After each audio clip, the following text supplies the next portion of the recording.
ವೇದ ಮಂತ್ರಗಳ ಅದ್ಭುತ ರಹಸ್ಯ. ಎಲ್ಲವೂ ವೇದದಿಂದ ಬಂದಿದ್ದು ಎನ್ನುವ ನಾವು ಎಂದಾದರೂ ವೇದದಲ್ಲೇನಿದೆ ಎಂದು ತಿಳಿಯಲು ನೋಡಿದ್ದೇವಾ?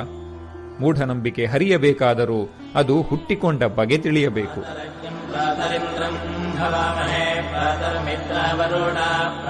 ಇಂದಿನ ವಿಚಾರವಂತ ಯುವಜನಾಂಗ ಹೇಳಿದ್ದನ್ನೆಲ್ಲ ನಂಬುವುದಿಲ್ಲ, ಕಲ್ಪಿಸಿದ್ದನ್ನು ಹೊರಗೆ ಹಚ್ಚಿ ನೋಡುತ್ತಾರೆ.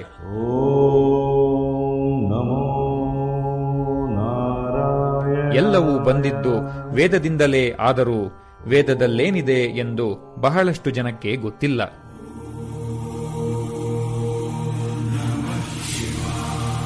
ವೇದ ಮಂತ್ರಗಳಲ್ಲೇನಿದೆ ಎಂದು ಎಲ್ಲರಿಗೂ ತಿಳಿದು ಅದರ ವಿಚಾರ ಜನಸಾಮಾನ್ಯರ ಬದುಕಿಗೆ ಒದಗಿ ಬಂದರೆ ಮಾತ್ರ ವೇದಕ್ಕೆ ಬೆಲೆ.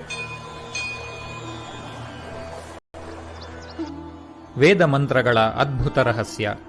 ಲೇಖಕರು ಗಿರಿಮನೆ ಶ್ಯಾಮರಾವ್.